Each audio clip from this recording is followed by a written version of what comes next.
Blood Warlock, Succubus Partner and the Apocalypse. Chapter 571 Little Sister Lilith, do you think you can deal with this big brother in bed? Chapter 571 Little Sister Lilith, do you think you can deal with this big brother in bed? The zombie running towards him quickly caught up with Xietain.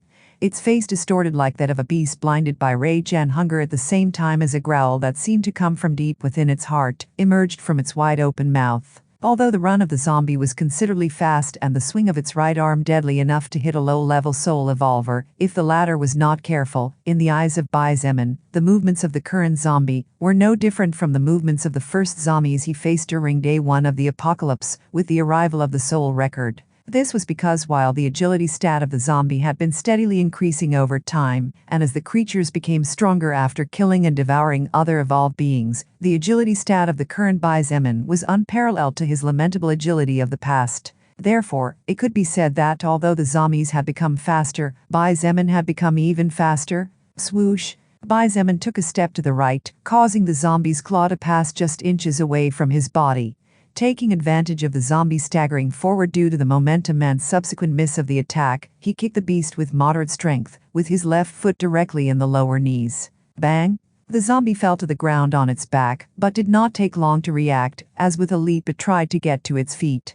However, even before it could do anything, Xietain hit it again, this time on the right side of the body, and causing the zombie to go flying, before hitting the wall of one of the houses on the other side of the street. Bang! The zombie was not hurt at all as Xietain had kicked it with considerably low strength for the level of the beast. However, clearly its brain was shaken hard, as even after a couple of seconds of struggling it failed to get to its feet. Bang! Stand quiet, I'll be done soon. Xietain looked down at the zombie from above, as he casually rested his right foot on the back of the creature that was grunting and squirming, unsuccessfully trying to free itself. Lilith approached him, and as she looked down at the zombie squirming on the ground, she asked in a surprised voice, "You little scoundrel, don't tell me the power of your pagoda is to control the zombies?" "What? Of course, it's not." Xietain looked at Lilith with wide eyes and asked, dumbfounded, "How did you draw such a crazy conclusion?" "No." This time it was Lilith's turn to be even more surprised. She looked at him with wide eyes and blinked as she asked, dumbfounded, "Then why did you tell me before if I see this zombie? Doesn't the power of your pagoda have something to do with zombies?" Lilith looked so cute and innocent like a little angel from the legends, so Xietain couldn't help but chuckle. He reached out a hand to stroke her hair and said in a soft voice, "My beautiful Lilith, as naive as ever." "Naive? Who's the Navi one here, virgin child?" she retorted loudly and pulled Xietan's hand away with a light smack. Then she blushed slightly and muttered, "Besides, who is your Lilith? You little scoundrel, you really don't know your own limits." Xietain took out 2 unclassified soul stones from his spatial storage ring, and while holding both small rocks with one hand, he held on to the small pagoda with the other. "I'm a virgin, just like you. But at least, I'm confident I can beat you in bed," he said confidently as he carried the first unclassified soul stone to the free space where all the magical runes were gathered. Flash! The small wooden pagoda let out a faint sky-blue radiance, and under the unsurprised gaze of Lilith, the power of the unclassified soul stone was soon completely absorbed. As Xietain repeated the process with the second soul stone, she responded to his previous words, "You? Beat me in bed? Little brother, this big sister has much more stamina than you, even if that's not my forte." Lilith smiled like a charming little devil, and pursed her lips in an extremely sexy manner as she said in a seductive voice, "This big sister knows many techniques with which she could wipe out your stamina in a matter of hours." Xietain threw the small wooden pagoda a little over 10 meters away, as he used the connection he had with it into his soul to activate it. Swoosh! Slowly but surely, the small wooden pagoda began to grow. It grew from 10 centimeters to 20 centimeters, then 30, then 50, and so it continued to grow very slowly. As Xietain and Lilith watched the process with shining eyes, he looked at her sideways and said in a serious voice, "No matter how much stamina you have, unless your stamina is about several 100,000 points, neither you nor any other woman can beat me in bed." Lilith looked at him in confusion. What was wrong with this guy? Not only did he seem very confident as if he actually had the means to defeat her if they ever rolled around under the sheets, but he didn't seem to be joking about it either. "There is nothing to be surprised about." Xietain shrugged as he put some more strength into his leg to force the unruly zombie back to the ground. "My regeneration skill allows me to recover up to 50 stamina points by consuming 1 measly mana point." Considering that at that time we will be completely naked as we were created, my total mana will be 751 points, which means that apart from my 1240 natural stamina points, I would have over 37,000 stamina points reserved. Lilith's face changed tremendously when she heard this, but Xietain was not done yet, as when the wooden pagoda reached 2 meters high and continued to grow sideways he continued. Now, let's not forget my overlap regeneration ability. With this second activation of the regeneration skill, I can easily recover my maximum mana points at least 10 times before I need to stop in order to avoid overloading my soul. This, consequently, could translate to over 370,000 stamina points. Xietain turned his face to look at Lilith with a raised eyebrow and said arrogantly, "So, you think you can deal with this big brother's might in bed, little sister Lilith?" Lilith was no longer smiling, and instead her eyes were wide open as she stared at Xietain intently. She had forgotten for a moment what the second activation overlap regeneration meant along with the skill regeneration, but now that Xietain pointed it out, she finally understood one thing: the current her really couldn't tease him anymore in this aspect. "You, what kind of monster are you?" Lilith asked while covering her upper body with both arms. She looked at the surroundings and cried out, "Help! A sex machine is about to assault this young lady." Forget about several 100,000 points. Lilith's stamina was not as high as Xietain might think.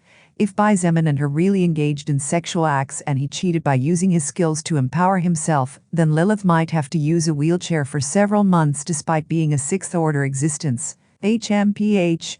Xietain snorted and kicked the zombie, sending it flying straight into the pagoda that was over 10 stories tall and about 7 meters wide. He watched as the door of the wooden pagoda closed with a bang, and then the rooms surrounding the wooden building began to release a faint sky-colored radiance that felt as warm as the sun's rays on a winter's day. As Lilith watched the pagoda with shining eyes, she felt Xietain put one of his arms around her shoulders and pulled her close to him. She did not fight back, but instead looked at him with hidden bitterness. "Little sister Lilith, why so shy?" Xietain used the same tone of voice she often used with him and teased, "Come, let's get to know each other better, how about it? This daddy here will teach you the pleasures of the universe to the point where you won't want to leave my room." Bah. Lilith pulled off Xietan's arm and turned to look at him, gasping in indignation. "Surname Bai? You really are shameless. Do you dare to compete with this young lady without cheating? Or perhaps without using skills you have no self-confidence?" Xietain folded his arms and said indifferently while looking up at the sky, "The skills that are engraved in my soul are part of my existence, so to say that I am cheating is a bit too much. However, this young master here is patient, so he won't argue with you. In any case, as a first-order existence I'm already capable of beating you if I really give it my all, so, when I break through a couple of orders further, I'll be able to take you to see the stars with a couple of thrusts." Maybe it was a side effect of the completely cracked Stoneheart rune, or maybe it was because the skill itself had weakened on Lilith, but the current Xietain had no shame in speaking his thoughts up front when it came to physiological matters, and she was involved. The corner of Lilith's mouth twitched for an instant before she pouted. "HMPH. I'm not talking to you anymore, bully." She looked like a little girl who had been bullied by someone bigger, and seeing her like that, Xietain really didn't know whether to laugh or cry. He smiled slightly and said in a matter-of-fact voice, "How am I a bully? At the end of the day, sooner or later you and I will end up in the same bed. I'm just expressing facts. Bah. Who's going to end up in bed with you? Who would want to go to bed with a little scoundrel like you?" Lilith blushed slightly and cursed him while sticking her tongue out a couple of times. "Both you and I know it." Xietain continued to mimic Lilith's tone of voice with a smile on his face that was really begging to be beaten off. "Don't worry, I'll be gentle." Lilith rolled her eyes, but still said nothing to refute his words. Instead, her eyes flashed mysteriously as she said, "What really matters is the dexterity with which a man treats a woman in bed. Stamina is secondary." However, Xietain was not fooled, and instead said as if it was no big deal, "It's okay, I'm a quick learner, you forget that I'm a genius. Besides, Lilith, not only can quality outweigh quantity, but sometimes quantity can also outweigh quality."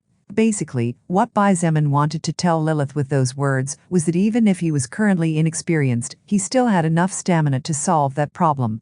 Besides, he would very quickly learn the sexual arts, and with them become the sex machine she always talked about. Lilith looked at him. This time she really had no choice but to admit defeat. Of course, with her charm completely unleashed, Xietain wouldn't be able to really beat her in bed, as her every touch would be a hell of pleasure for him. However, the mere fact that he being a level 50 existence could threaten her like this, even though she was over level 600, was already something Lilith had never heard of. Just when the beautiful and charming succubus who had countless men in love but did not even receive the time of the clock, wondered if she would really be able to handle this young man next to her, when it came to the bedroom arts in the future, the radiance of the pagoda faded, and the wooden door slowly opened on its own. Blood Warlock, Succubus Partner and the Apocalypse. Chapter 572 Limitless Pagoda. Initial Floor Power. Chapter 572 Limitless Pagoda. Initial Floor Power. Come, follow me. Xietain said as he walked with eyes full of excitement towards the 10-story tall pagoda, whose door had now opened wide. I will show you what my pagoda is capable of in its initial stage. Lilith followed him, but even without reaching the inside of the pagoda, a slightly crazy theory struck her to the core.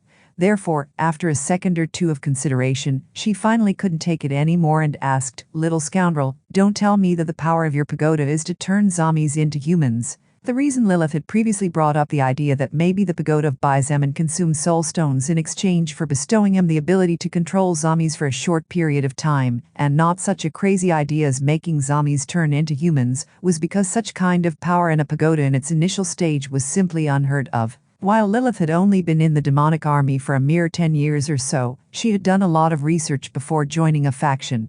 Therefore, not only did she have a rough idea of the powers that the pagoda of Lucifer had, but she also had some information regarding the other 7 pagodas of the 7 most powerful leaders among the higher existences. According to what Lilith had heard, and after several years of keeping herself hidden by investigating the real big shots, she discovered with great difficulty that at first the pagoda of the demon lord Lucifer possessed the ability to form a safe area of between 5,000 square meters and 15,000 square meters, where only those whom he allowed could get in. Of course, this kind of safe area was not eternal, and to maintain it, Lucifer needed to consume soul stones in large quantities, depending on the enemy that tried to enter and start a massacre. To have such a type of security in the apocalypse was undoubtedly so valuable that there was no way to describe it accurately. However, it was within the parameters of what could be considered acceptable, considering that each of the pagodas were treasures so precious that the number of existences in history that ever possessed one was pitifully low. After all, each pagoda practically represented a power with the potential to become a higher existence power, if it had not yet become one. There were also pagodas whose initial ability had been to launch a limitless power attack, whose limit was solely determined by the power and quality of the soul stone the pagoda owner used. Pagodas capable of creating a fertile ground where crops grew at over 100 times the normal speed, and some others. However, if these abilities were compared to the ability to turn zombies into humans, they were in fact too insignificant. On other worlds where zombies did not exist, the pagoda of Xietain might be useless. However, Earth was practically zombie land. The whole world was ruled by billions of zombies. To possess the power to turn them back into humans was simply insane, and precisely for that reason, Lilith did not dare to think on such a possibility. But in fact, she was wrong. No, the power of my pagoda is not to turn zombies into humans.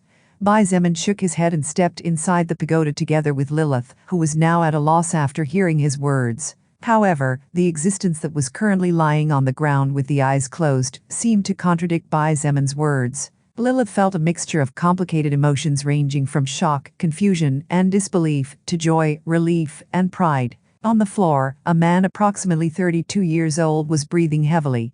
His eyes were closed tightly as if he was having a nightmare, and his face was drenched with beads of sweat. In addition, his clothes were practically in tatters, and his body was releasing a foul odor, similar to that of a person who had not showered in months, and had been wallowing in the dirt during all that time. If your pagoda can turn zombies into humans, then what does this mean? Lilith pointed straight ahead with a frown. This man was clearly the zombie from before, as his aura was almost the same, and the clothes he wore were identical. However, there were some noticeable differences such as more natural skin color, nails that were not claws, normal veins hidden under the skin instead of bulging black veins, a face that was not distorted by madness, etc.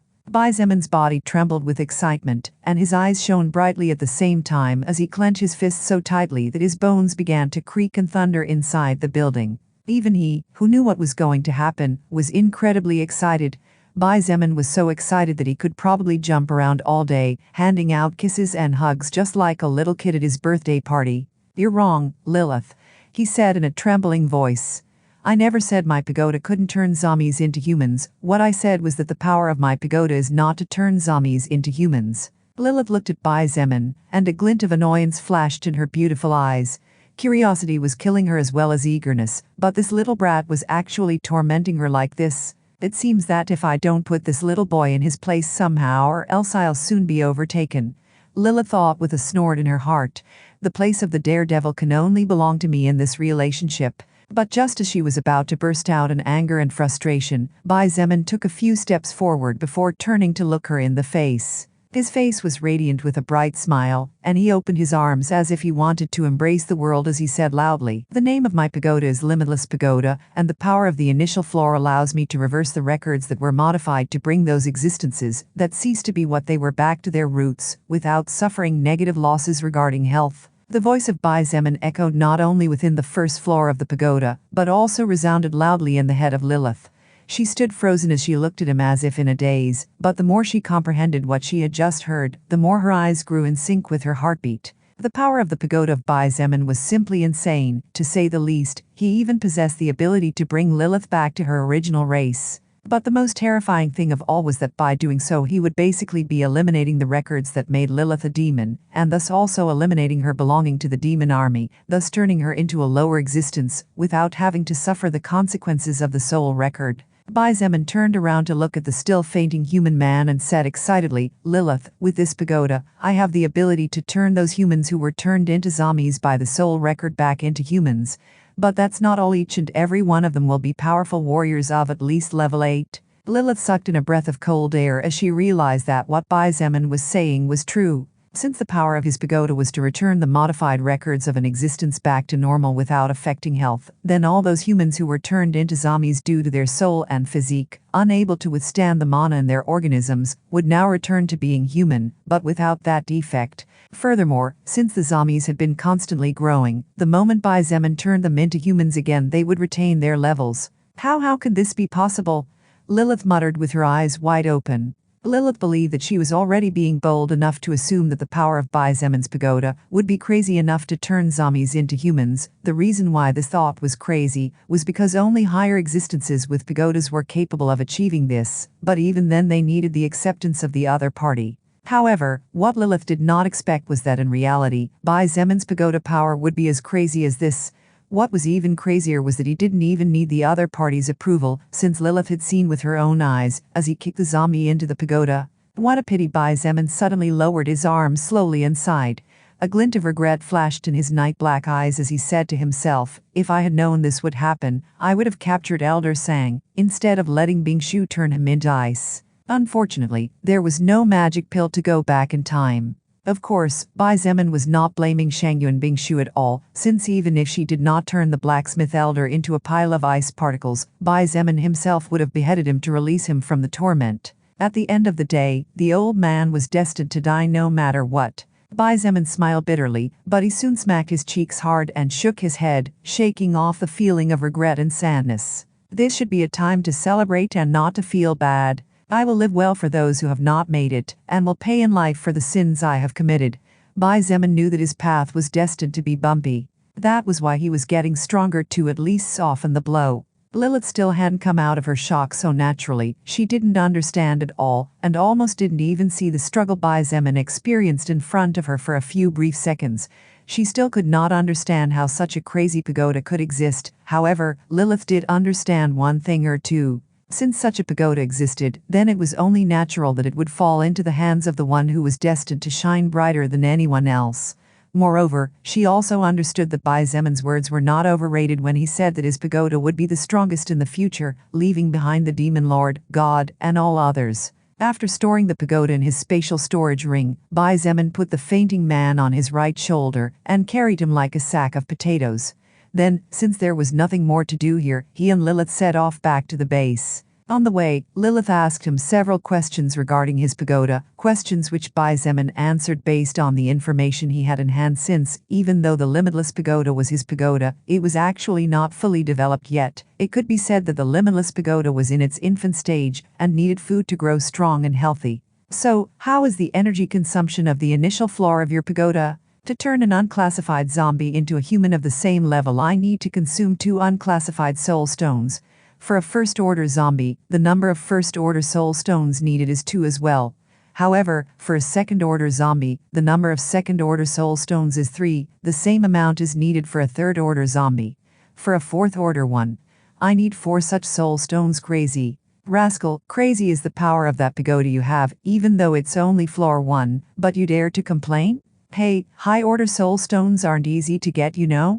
Blood Warlock, Succubus Partner and the Apocalypse. Chapter 573 Beautiful Women in Bikini. Sexy Black and Innocent White. Chapter 573 Beautiful Women in Bikini. Sexy Black and Innocent White. Although Xietain could build an army of soul evolvers if he turned the zombies back into humans, the truth was that he still needed to study many things regarding the power of his limitless pagoda. For example, by turning back into humans, those who had lost the ability to think and reason for themselves would regain those abilities, and therefore, the chances of the reconverted ones following and obeying Xietan's orders were not 100%. After all, the description of the power of his pagoda did not say anywhere that those affected by the power of the limitless pagoda would faithfully obey the pagoda's owner. Therefore, he needed to be careful, as the number of unclassified soul stones he had, while high, was not unlimited. Furthermore, both Lilith and Xietain were aware of a cruel reality, and that was that for the pagoda to turn zombies back into humans, it needed at least twice as many soul stones. Therefore, to turn one into a human, 2 zombies had to die, which was not unlike killing 2 potential humans. Being aware of this factor naturally added a bit of remorse to the conscience of Xietain. However, he was not an all-powerful god. The extent of his power could only reach this far, and there wasn't much he could do about it, other than trying to obtain as many soul stones as possible from other living beings. Even so, it would be impossible not to kill zombies just because they were potential human allies. Another important factor that Xietain needed to study very carefully was the type of condition in which those reconverted would awaken. Would they retain the memories of everything they had done as zombies?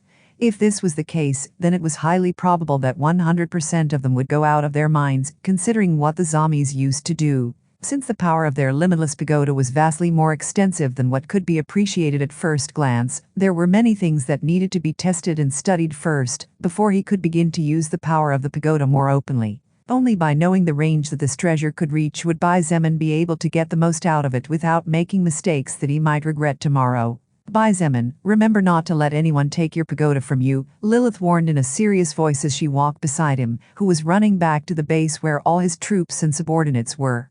Xietain frowned slightly and said in a low voice, I also feel some kind of connection with the pagoda, so it is definitely somehow linked to my soul. However, it is true that the connection is too weak compared to my connection to the endless lotus blue flame. Even my connection with annihilation of the falling sky is stronger, even though it is not my true and legitimate soul armament. As for this, Lilith could only apologize with honesty. Sorry, but I don't know too much about pagodas.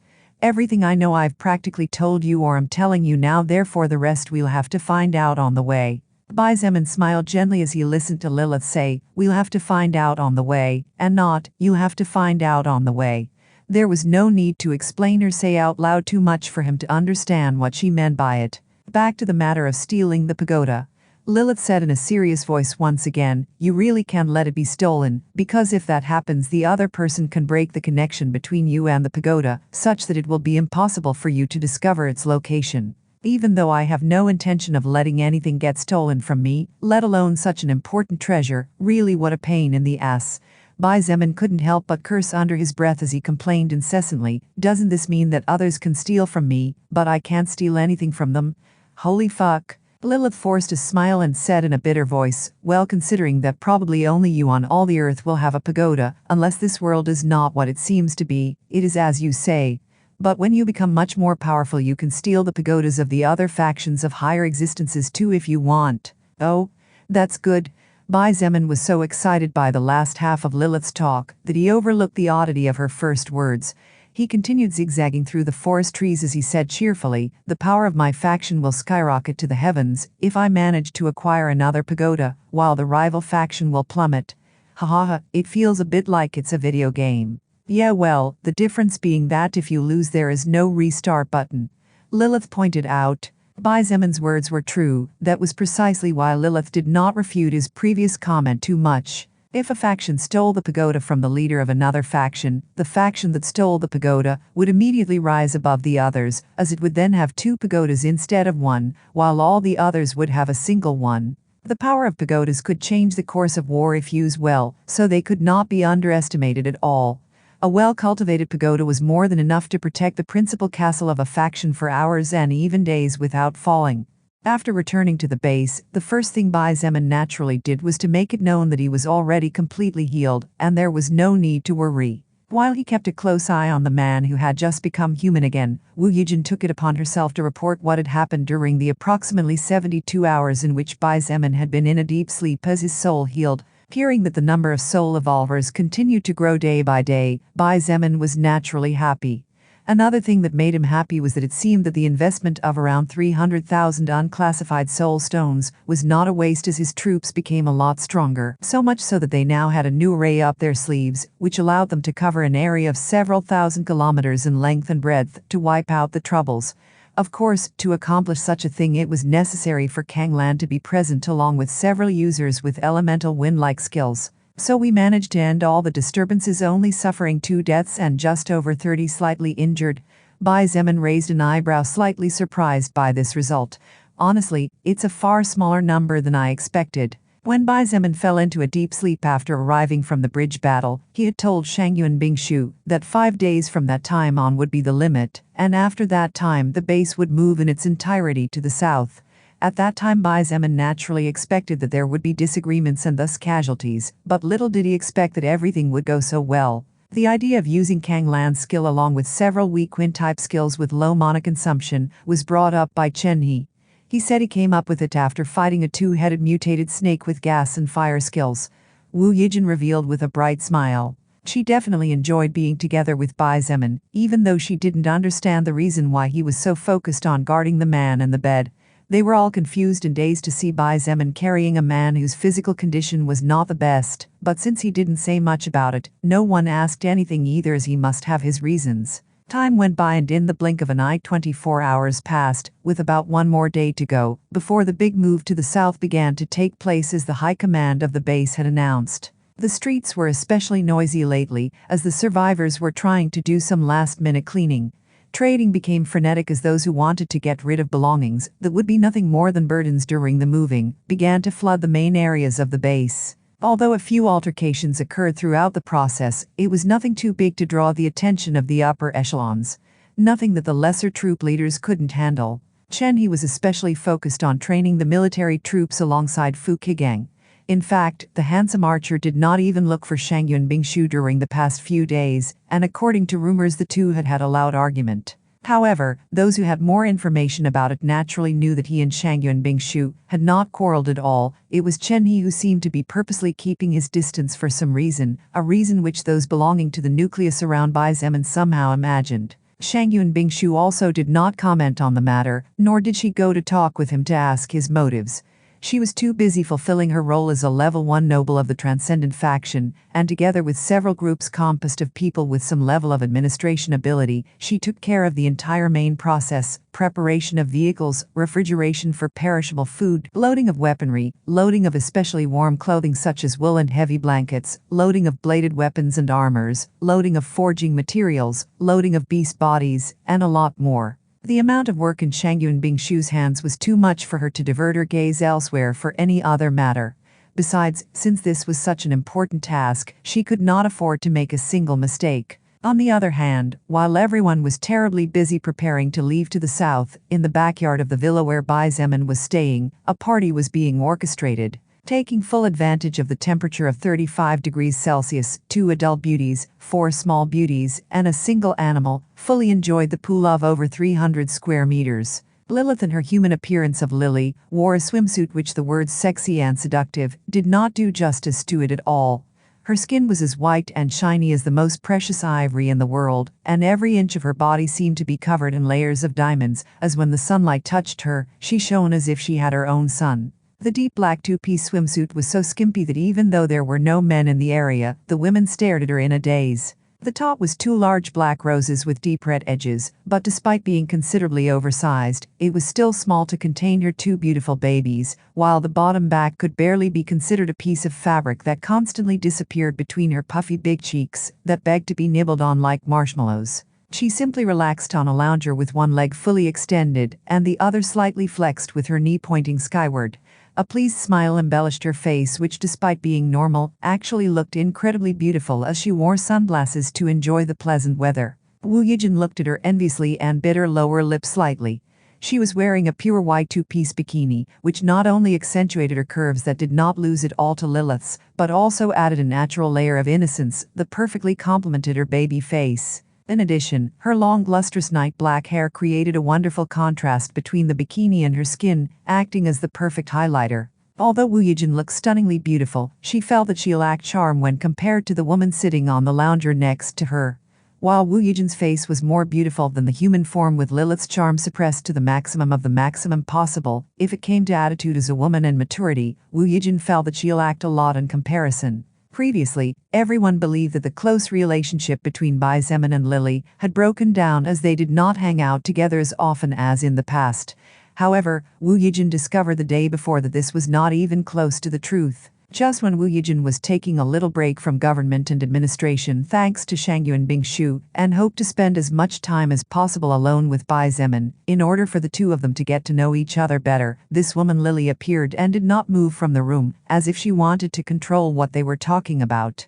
Blood Warlock, Succubus Partner and the Apocalypse. Chapter 574 Lilith and Wu Yijin. Chapter 574 Lilith and Wu Yijin. The sounds of giggles and voices of four little angels having fun together echoed against each other to give birth to a beautiful symphony, similar to the singing of a seraphim in the backyard of the villa where Bai Zemin and those closest to him resided. Wen Yan, Wen Yun, Luoning, and Xiang Feng were all enjoying the pool in swimsuits of all sorts of models, while the Wen sisters were wearing two pretty pink bikinis that made it even more difficult to identify which one was which. Luoning was wearing a sky blue one-piece suit, and Xiang Feng had opted for an extremely pretty sunshine yellow trikini. Wen Yan, run!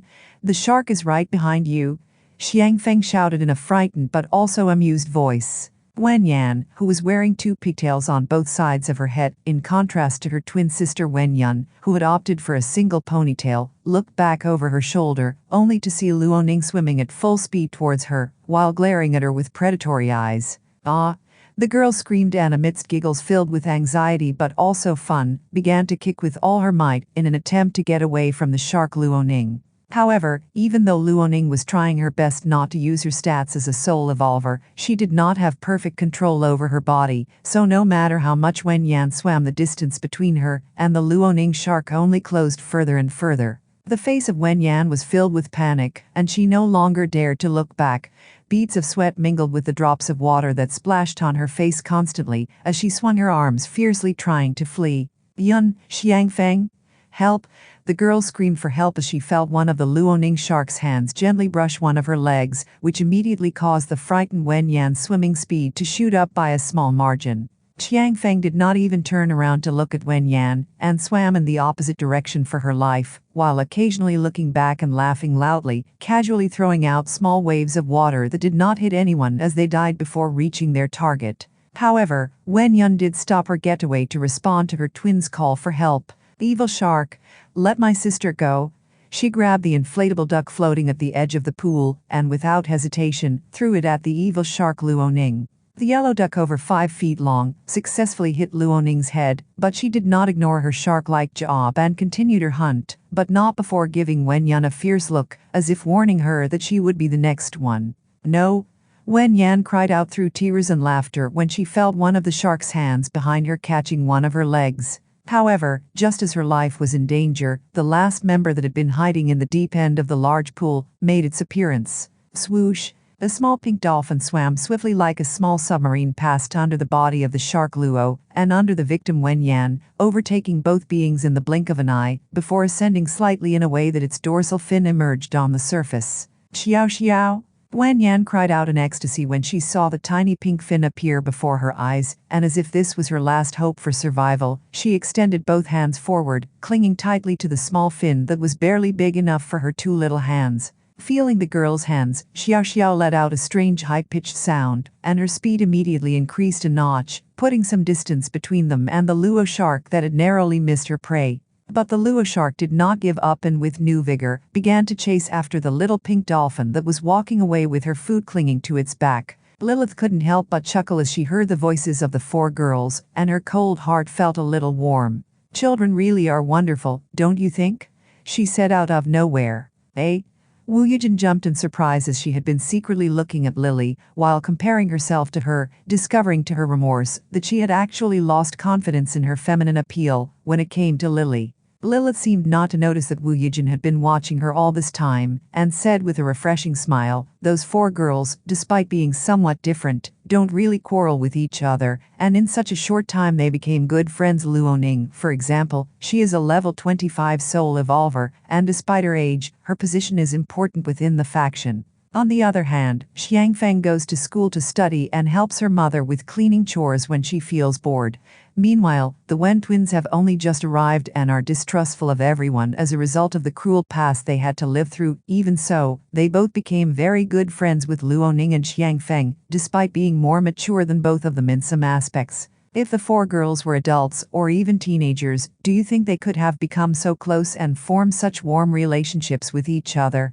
Lilith asked with a faint smile, still not looking at Wu Yijin and enjoying the sunshine. That's Wu Yijin looked towards the pool, and as she watched the four girls having fun with little Xiao Xiao, she couldn't help but think that what Lily said made a certain amount of sense. However, she was also thinking something different. I think the four of them could have been friends independently," Wu Yijin said firmly as she continued to look at the four girls. "Oh?" Lilith turned her face slightly to look at her and said with some curiosity, "Would you mind giving me your reason why you think so?" "Over the last 2.5 months, I learned many things. While I was not a naive child before, I never believed that mankind could become so cruel when the laws of society fell out of existence. Adults especially, they are the worst of all. Those with power abuse the weak. The one in a good position never looks to see how every step they take actually crushes the bones of all those who sacrifice to build that path." Wu Yijin paused, and this time turned to look at Lily with serious eyes. She looked at her silently for a second or two before culminating, "But I believe that destiny always has something in store for us. I believe that the fact that we met has a purpose, and I believe that every relationship is connected by a spiritual thread beyond what we humans can control, so, no matter how hard we try, that thread will definitely not break if it is destined not to break. I believe that every relationship meant to be will one day find a way to be." Lilith blinked in surprise and stared at Wu Yijin silently for several seconds. How could she not realize that Wu Yijin was not talking about the four girls, but something else? Perhaps realizing that she was discovered or to cover up not knowing that she had already been discovered, Wu Yijin blushed slightly and looked away as she said, "Then, the four little girls would definitely have gotten together and been good friends just like now." Heva Lilith chuckled sweetly and rested her head on the lounger again as she looked up at the sky. In a calm and peaceful voice, she said, "Sis Yijin, do you mind if we become friends?" "Ah, I hope you don't mind me calling you sis. It's just that since I'm older than you, I unconsciously did it without realizing it." "What? Do you want to be my friend?"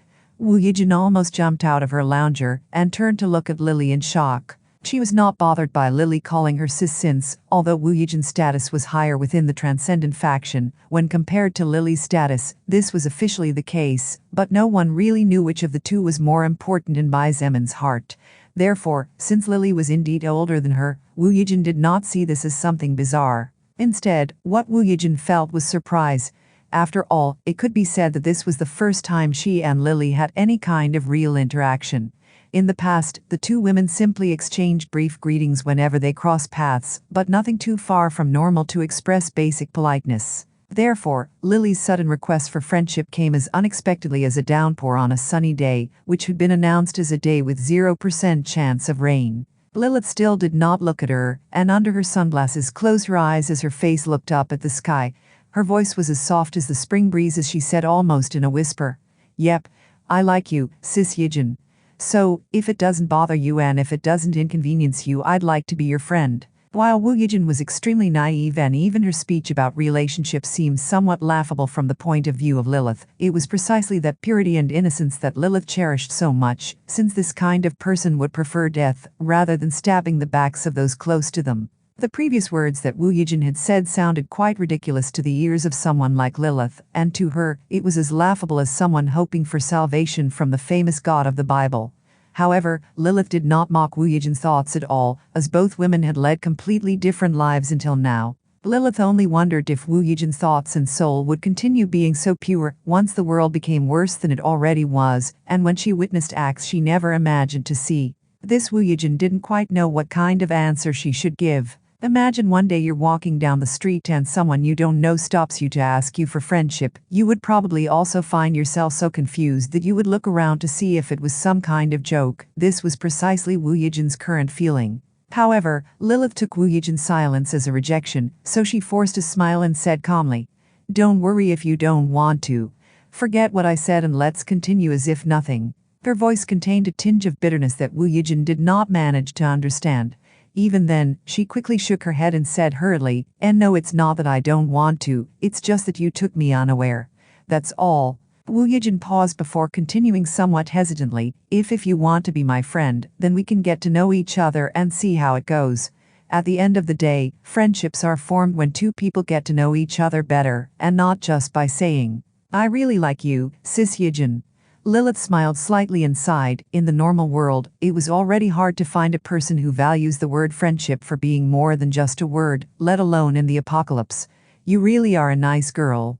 Wu Yijin didn't know what to say about it, so she simply remained silent. But Lilith didn't expect a response from her as she soon continued speaking. "I like you more than that insecure Princess Shangyuan Bingshu. You? How dare you?" Wu Yijin immediately jumped out of her lounger like a cat whose tail was stepped on, and looked at Lily with eyes full of anger. "Just a moment ago you request my friendship, but the first thing you do is talk bad about my best friend behind her back?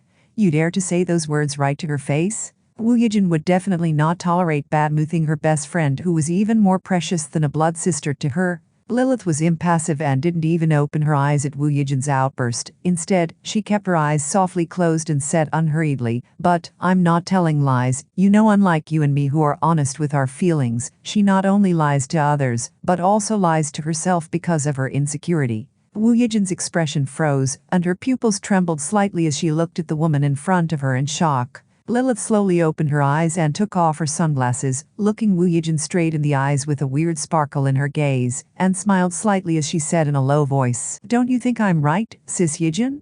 Blood Warlock, Succubus Partner and the Apocalypse. Chapter 575 Liao Su and Immune Blood. Chapter 575 Liao Su and Immune Blood. Bai Zemin approached the window of his room that overlooked the backyard of the villa, and opened the curtain very slightly to look outside with only one eye. His gaze naturally lingered more on the body of the two gorgeous women who had bodies capable of putting to shame the most acclaimed supermodels in the whole world, especially Lilith's. The body of the little succubus was so beautiful and tempting, that even angels would fall, and saints would degrade for the sake of giving her an extra look. If the body of Lilith was this beautiful and seductive in her fake human form, and with her charm suppressed to the maximum possible, then Bai Zemin couldn't even imagine how beautiful she would be in her real form, without holding back her beauty at all. This was the first time he had seen Lilith showing so much skin. The only time it was barely even close to this level was when she seduced him wearing that sexy purple baby doll which Bai Zemin could still remember clearly even with his eyes open. And yet, back then Lilith showed practically not even half as much skin as she did this time. In fact, Bai Zemin felt incredibly possessive when he looked at Lilith. He sensed something was wrong when the mere thought of imagining another man looking at her skin caused his blood to boil like a volcano threatening to erupt. Even though Lilith was not his girlfriend, even though he and she were just testing the waters to see where they would reach in the future, Bai Zemin really didn't feel able to control himself if a man were to see her right now wearing that sexy bikini. This scared Bai Zemin very much as that feeling was practically uncontrollable, like a torrent of fire that would simply burst out into the heavens if anyone dared to touch the switch. He feared for what would happen when the effect of the skill Stoneheart vanished, as the skill kept the mind of Bai Zemin considerably cool on most occasions. Didn't that mean that he would turn into a wild beast unable to control his emotions if Stoneheart disappeared? Bai Zemin shook his head and turned his attention to the four little girls playing with the little pink dolphin, in a half-successful half-failed attempt to direct his thoughts elsewhere as well. A few minutes later, he sighed softly and closed the curtain once again. Bai Zemin turned his focus to the bed and without a word, leaned his back against the opposite wall. Soon, he murmured softly, his eyes flashing with irrepressible excitement. Xietain could feel how the breathing of the first subject, that had been reconverted into a human by his limitless pagoda, had completely stabilized, and even the frown on the face of the man had disappeared without a trace. Almost 24 hours had passed, and Xietain believed that the man would wake up when the full-day cycle was successfully completed. As for the reason behind his train of thought, it was because when he consumed the lightning fruit back then he also experienced symptoms extremely similar to what the reconverted experienced during the past 20-plus hours. Xietain was not mistaken when an hour later, and while he was resting his back against the wall, a small, almost inaudible but extremely clear growl in the middle of the silent room caused him to open his eyes abruptly. Xietain took advantage of the wall behind him to propel himself slightly forward, and quickly approached the bed with his eyes fixed on the man's face. The man opened his eyes very slowly, but before he could fully open them, the light from outside slammed him straight in the face, causing him to hurriedly close his eyes again. This confused Xietain as the curtains mitigated quite a bit of the outside light. However, after some thought he managed to draw a conclusion that may or may not be wrong. With the man having been a zombie for a period of time within the 2.5 months from the moment the apocalypse began, his eyes were open at all times, and his consciousness dulled. Therefore, maybe a little more time was needed for his pupils to adjust to the light. "How do you feel?" Xietain tried with a question first. "I feel as if a truck ran over me once and then backed up to run over me again just in case," the man replied in a hoarse, raspy voice. Xietain walked over to the bedside table and filled a glass with water, before extending it toward the man on the bed. "Here, drink this." The man struggled to open his eyes, and Xietain noticed how his pupils slowly returned to normal, which despite being painful, allowed him to see the world for the first time in a long time. The man took the glass of water and drank it all in one gulp. Then, like a thirsty beast, he didn't even wait for Xietain to say anything before pouring himself another glass and drinking it all once more, this time more carefully than the first. Xietain watched carefully every movement of the man, trying to see if there was any problem. So far, except for the excessive thirst, everything seemed normal. After drinking more than half of the contents of the glass pitcher that was previously filled with water, the reconverted man finally set the glass down on the nightstand next to the bed and looked at Xietain. "I'm sorry for my disrespect, but I really felt that I would die if I didn't drink water soon," he apologized. This time his voice was lighter than before despite not being the most beautiful melody to listen to. "Don't worry about it." Xietain extended his arm and moved a chair to sit beside the bed. He smiled slightly and introduced himself. "My name is Xietain. I am the leader of this human camp. May I know what your name is?" "Human camp?" the man muttered as if in a daze before a wave of memories hit him. He clutched his head and squeezed his skull tightly, while grunting as if a great pain overwhelmed him. Xietain narrowed his eyes but did nothing more than watch. While he didn't believe that his pagoda had failed, he was prepared to crush the man's skull with a single punch if he noticed or perceived that something was wrong. His safety had total priority at all times, more so at times like this, where he could only experiment one step at a time. Now I remember everything vividly." The reconverted man's words caused a slight frown to inadvertently appear on Xietan's face, fearing the worst. However, his worries were uncalled for, and that was proven in the next instant. A strange window appeared in my eyes, showing strange numbers and letters. After that, I simply found myself running for my life. The man began to talk about his life after the soul record arrived on Earth, and the apocalypse broke out. He had managed to survive by sheer luck, as he did not have the courage to fight against the terrifying zombies, let alone the monstrous beasts that had become tremendously faster and stronger compared to the past. However, luck could only help a person up to a certain point, and once the strike of luck ran out, we could only rely on ourselves if we had no one to rely on. Unfortunately, the man in front of Xietain only had himself after losing his wife and daughter, who were both turned into zombies the first moment the world changed. In an oversight, the man was scratched by a zombie when he was forced to look for food by the leader of the small group of survivors he was part of at the time. "From here on everything is white for me." The man looked to the opposite wall with a blank stare as he muttered, "What happened? Wasn't I supposed to turn into a zombie just like everyone else?" Xietain let out a sigh of relief in his heart as one of the giant stones weighing on his chest finally lifted. As long as the memories of the life that the reconverts had led when they were still zombies had been erased or sealed away, then everything would be much easier for Xietain. Otherwise, even if his limitless pagoda possessed the capacity to reconvert zombies into humans, most of them would probably lose their minds after learning that they ate other humans, among whom their relatives could be found. In fact, until a day ago you were a zombie. Xietain decided to be honest since lying would be pointless.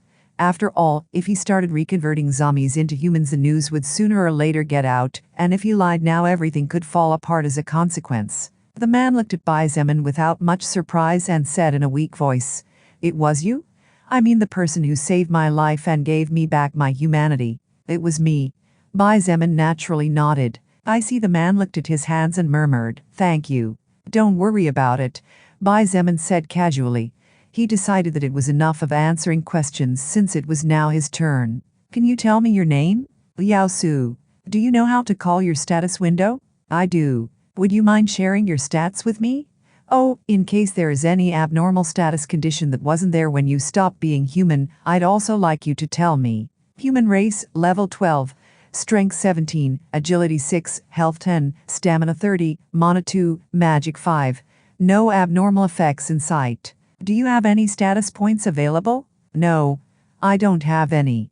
They all seem to have been used even though I don't remember using any. In fact, I don't even remember ever leveling up in my life. I must have killed a lot of humans, didn't I?" "That's not necessarily the case. Zombies also have to fight wild beasts and other creatures which you will learn about later, so you don't have to think too much about it. But even if some humans lost their lives with your body being the weapon, I don't think it's wise to consider that it was you when you weren't even sentient, and basically no different than a mindless robot." Xietain asked several questions, and Liao-su answered in all honesty to show his gratitude. Thanks to this, Xietain managed to learn many points. First, the stats of the reconverted were quite normal as a whole, except for the stamina stat, which was clearly above average for someone at Liao-su's level.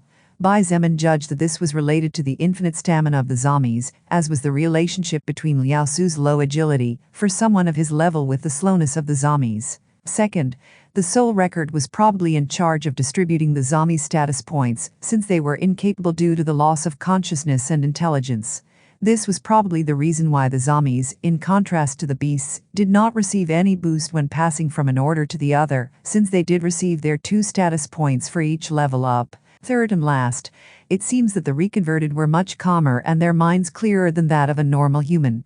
Otherwise, Xietain doubted that anyone could stay so calm without requiring at least a few days of rest to adapt to the truth that Liao-su was forced to face all at once. Xietain lowered his head as he processed all the information he had just obtained.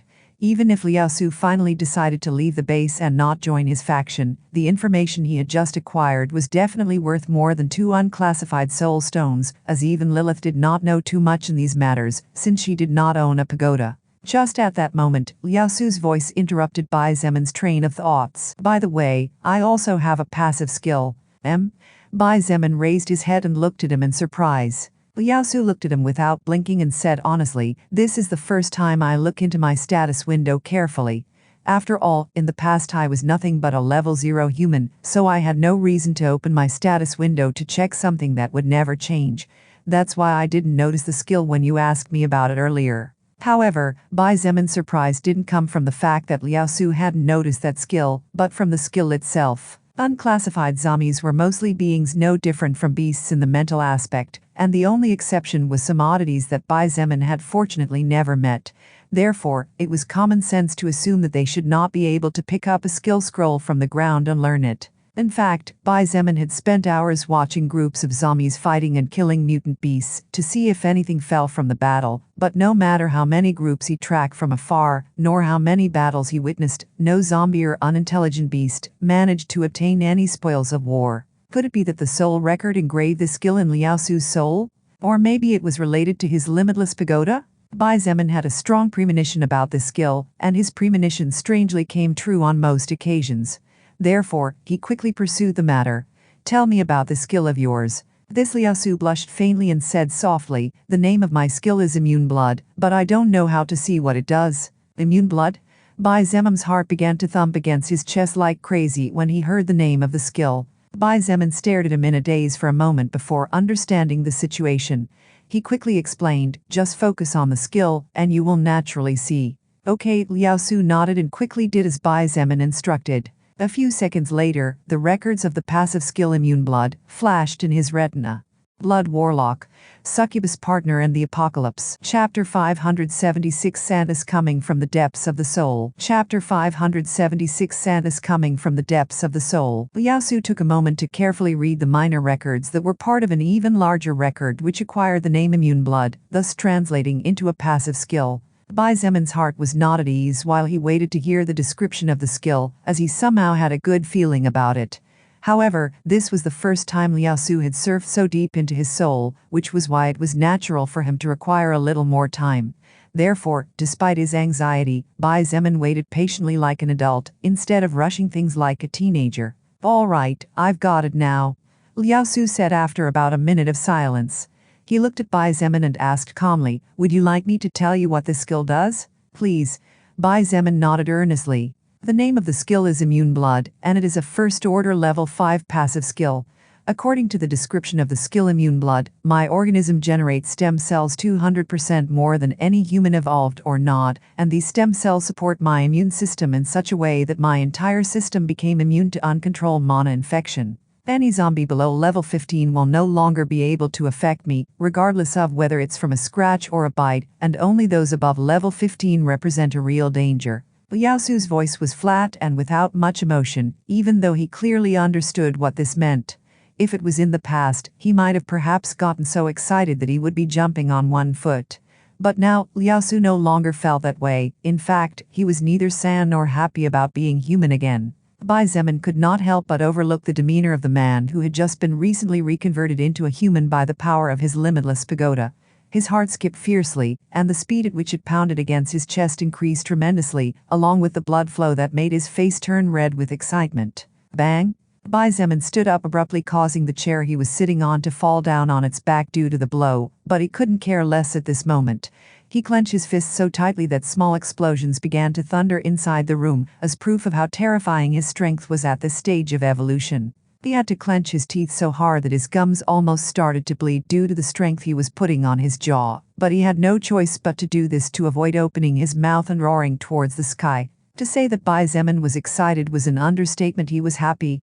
So happy that for an instant he forgot all the bad things that were happening in the world, as he stood there doing nothing. With the skill Immune Blood of Liao Su being a skill that modified the blood of the organism, Bai Zemin could now see a much brighter future for mankind that had been plunged into chaos and darkness ever since the apocalypse broke out. Vaccine? This was the first word that came to Bai Zemin's mind when he heard that Liao Su's organism possessed blood capable of fighting the impure mana that had become the bane of humans when facing zombies. With a vaccine, zombies would no longer be the most terrifying race on Earth in the eyes of mankind, and would become just another opponent to face and defeat. The whole body of Bai Zemin trembled uncontrollably as a surge of pride filled his heart. This was all being made possible by his own ability. If it wasn't for him being this capable, the soul record would never have given him the limitless pagoda, and without the limitless pagoda, Liao Su would not have been reconverted from a zombie to a human, which would completely leave out the possibility of creating a vaccine. Moreover, when the word vaccine hit Bai Zemin's brain, he finally remembered that flash of inspiration he had had during the four-race war at the top of the bridge, but had missed it, and if Bai Zemin's thoughts were correct, and he managed to carry out his ideas, then the odds of success in formulating an antibody would shoot through the roof in a heartbeat. Liao Su was a little surprised to see that the young man in front of him had enough strength to cause small outbursts just by the mere clenching of his fists. For the first time, he realized that a human being could become so powerful. You are very strong, aren't you?" Liao Su's question caught Bai Zemin off guard, but undoubtedly served to bring him out of his inner world. He took a deep breath before picking up the chair he had knocked over earlier and sat down. "I'm sorry for my behavior just now, but your passive skill is too important to mankind," Bai Zemin said in a deep voice. "As for your question, I am strong." He nodded with honesty and not arrogance. Sometimes, honesty could be seen as arrogance. However, in Bai Zemin's eyes, honesty was honesty and arrogance was arrogance. It depended on the listener how they interpreted the reality before them. In this case, he was simply being sincere instead of pretending false humility. Liao Su looked at Bai Zemin dumbfounded before smiling bitterly as he realized something. "I hadn't noticed it before, but now that you mention it, indeed my skill seems to be a treasure." The reconverted man's voice was tinged with a hint of sadness that seemed to come from deep within his heart and from the deepest part of his soul. It was a pain so deep that all the pains Bai Zemin had experienced so far seemed to pale in comparison. Bai Zemin did not understand why this was this way. In contrast to Liao Su, he had been fighting to the point of exhaustion and insanity for all this time. The number of times he had been badly wounded and was on the verge of death was not small, but all his pains were incomparable to the pain that a man whose consciousness had been shut down for most of this time. What kind of sense was this? Is something wrong? Bai Zemin asked with a slight frown after a moment of silence. Liao Su was currently an invaluable asset in his eyes.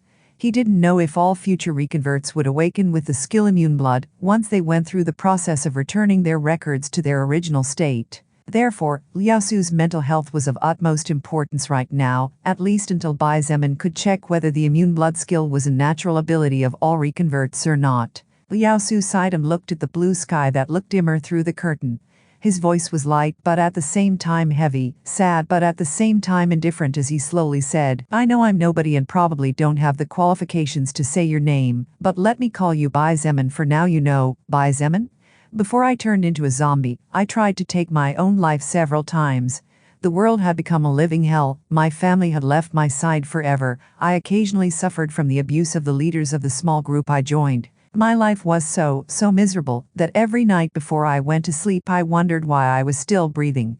A coward like me, at the end of the day, was doing nothing more than consuming resources that would surely help a more worthy human survive. However, it turned out that I was more of a coward than I thought I was. Even after losing my loved ones, I still couldn't find the courage to end my nightmare. But you know what? Now that I have the strength to fight, my mind feels very calm. I am no longer afraid of anything or anyone, not even my own death." Bai Zemin listened and watched Liao Su's expression in silence. It wasn't even necessary for the man to finish speaking. Bai Zemin understood what he was going to say, and for that reason, he couldn't help but sigh as he rested his back on the back of the chair and closed his eyes. Liao Su continued without missing a beat, "Can I ask you something personal?" "Go ahead. Do you have a family?" "Alive, I mean." Bai Zemin did not answer right away, and instead gently opened his eyes to look at the white ceiling above his head. After a few seconds, he responded, "To be honest, I don't know if my family is alive or not. Just a few days ago, I finished slaughtering 20 million zombies and thousands of beasts to open the road to the Yanking district. My faction will set off first light tomorrow morning. Until I get home, I can only pray for their safety." "I see." Liao Su nodded and said in an honest voice, "I hope they are alive. Because I don't wish you or anyone else the feeling of emptiness that comes when you lose everything." Liao Su smiled bitterly as two crystalline tears slid soundlessly down his face. "My wife and I met in high school. She was a wonderful woman, funny, beautiful, kind, too good for someone like me who had nothing. She even gave me a beautiful princess who brightened my life and brought even more warmth to my heart. For me, my wife and my little 7-year-old daughter represented the energy that drove me to walk and the air that gave me life, but now that they are gone, I have nothing to drive me, and every time I try to breathe, I feel like I'm suffocating as if I'm short of air." Liao Su sighed again and used his hands to clean the tears from his face. But to no avail, as like a dam that had broken, more and more continued to fall from his eyes without making a sound. Therefore, he simply let them fall and continued speaking in a level voice, as if the tears streaming down his face were nothing more than an optical illusion. "Before I didn't have the courage to end my life, but now I do.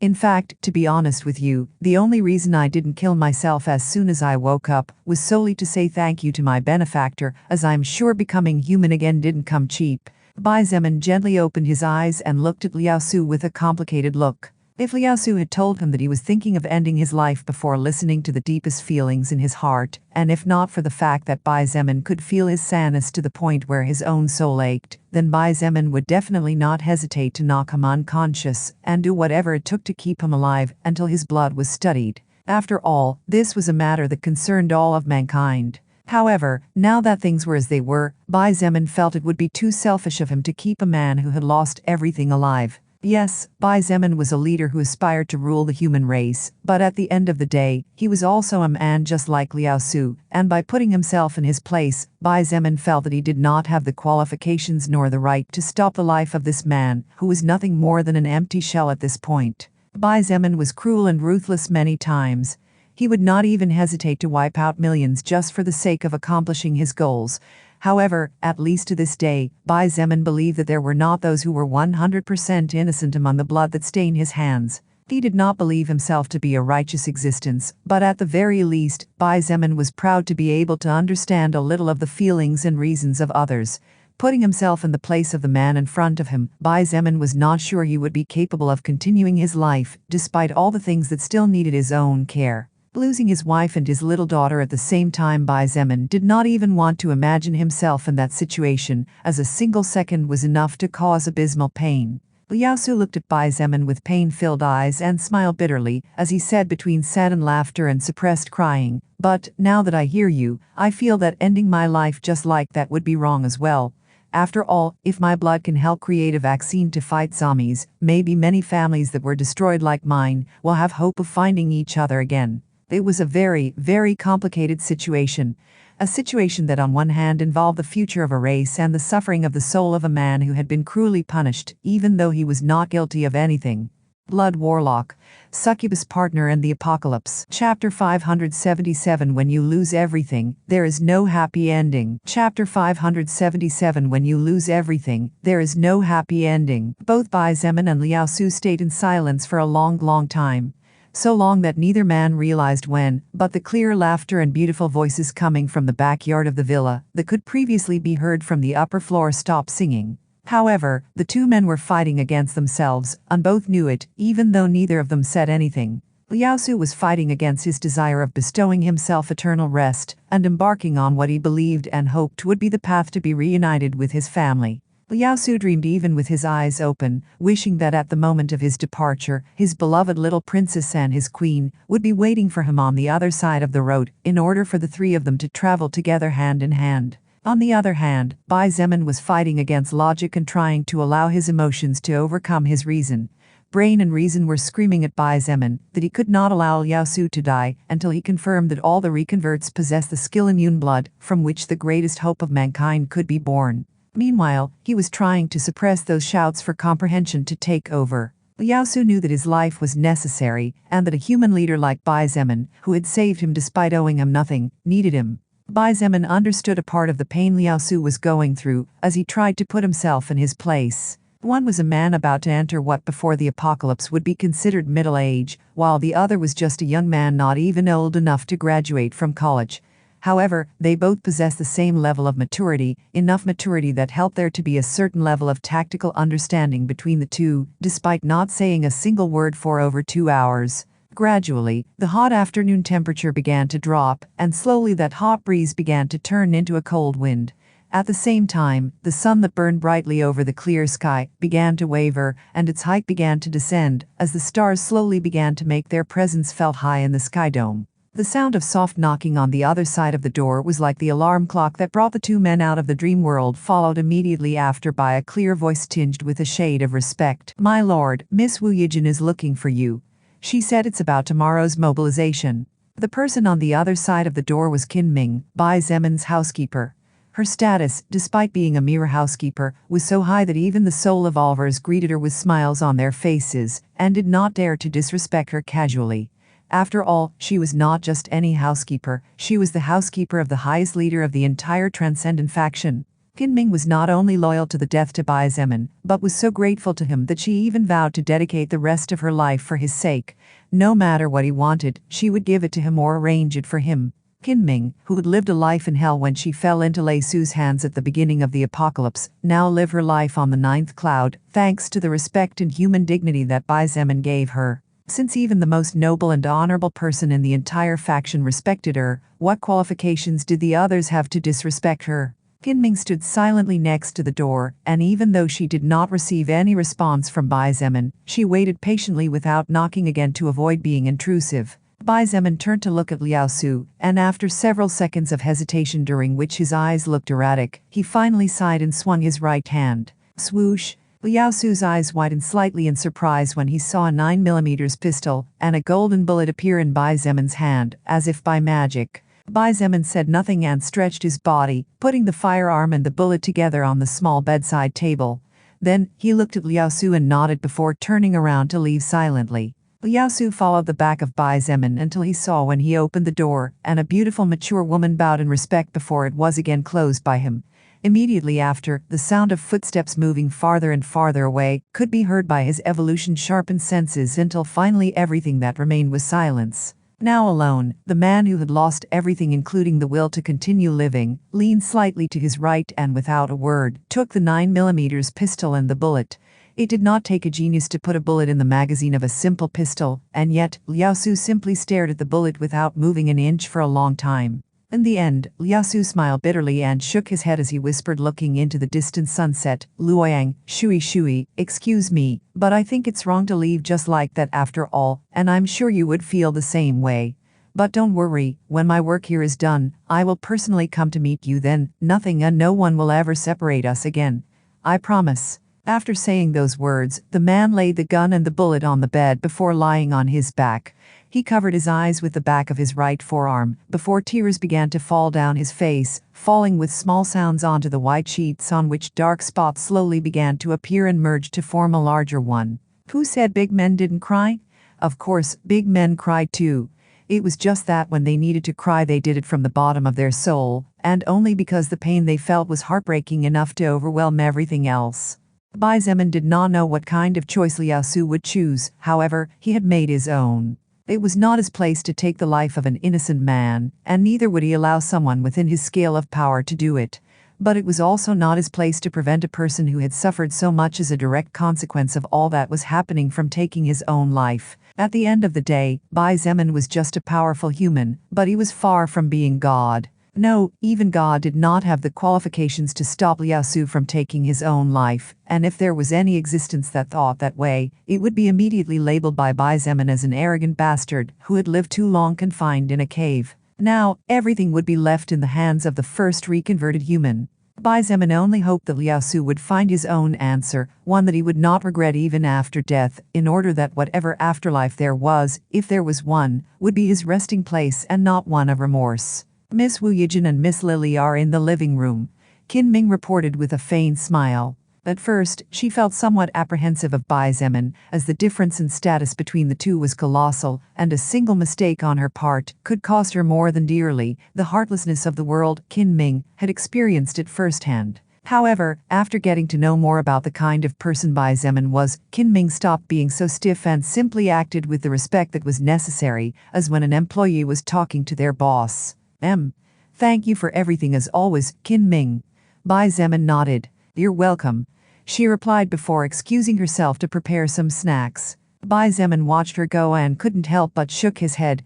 He had told her many times that her duty as housekeeper was mainly to make sure the other maids did their part of the job well, but Qin Ming always got down to business when it came to preparing his food or anything that involved him. When Bai Zemin arrived at the first floor he didn't dawdle, and immediately made his way to the living room, where upon arrival he was met with the sight of two beautiful women chatting quietly. To Bai Zemin's relief and disappointment, both Lilith and Wu Yijin had already changed out of their swimwear, and were currently wearing warmer clothes, obviously prepared for the arrival of the cold night. The girls? Bai Zemin asked curiously as he looked around in search of the four little angels, but was unable to find them anywhere. Xiangfeng was taken by her mother for a last-minute walk, since we will be leaving tomorrow. Luoning went to train her sword skill, as she wanted to see if she could improve her own melee experience, to diversify her attacks more with her shadow cats. Finally, Wen Yun and Wen Yan decided to follow Luoning for a walk around the military training ground. Lilith in her human form answered Bai Zemin's question with a faint smile. Then, Wu Yijin blinked and while looking at Bai Zemin's face said in confusion, "By the way, did something happen? Excuse me?" Bai Zemin looked at her blankly. "Oh, it's just that I notice you happy," but at the same time sad. Wu Yijin blushed slightly and pointed out in a low voice, "I noticed it before, but when your emotions are messed up, you tend to rub your thumb with your index finger." Bai Zemin lowered his head stiffly, and his expression froze as he saw that indeed, just as Wu Yijin had just said, he was currently rubbing his right thumb with the index finger of the same hand. The corner of Lilith's mouth twitched slightly for an instant, and as she looked at Wu Yijin, she couldn't help but stare at her in a new light.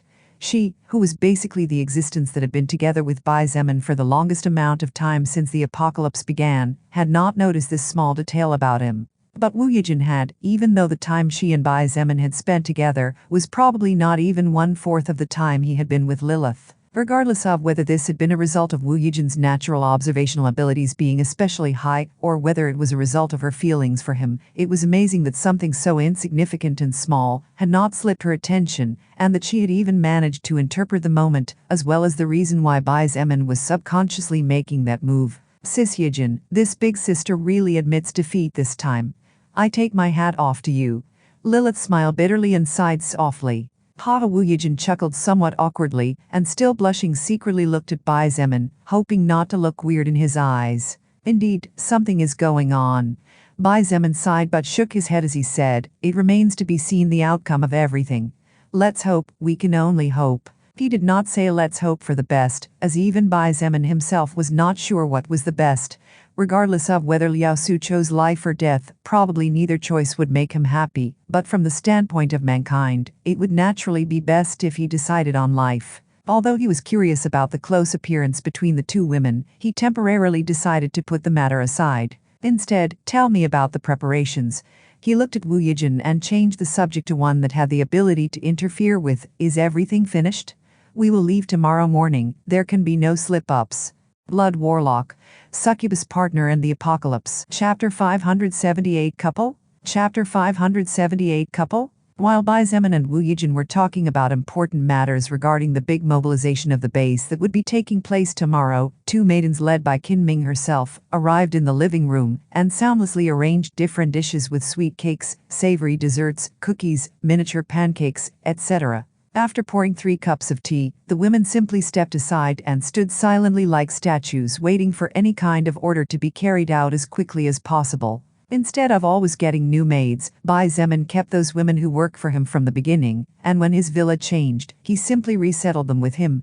However, it was not as if Bai Zemin wanted to have countless villas throughout China. In the early stages of forming a faction, it was best to keep each part of his power together, rather than split into different camps. These maids not only enjoyed a great life which many women were envious of, but they also enjoyed another privilege which in this world was incredibly valuable and crucial for survival. Information?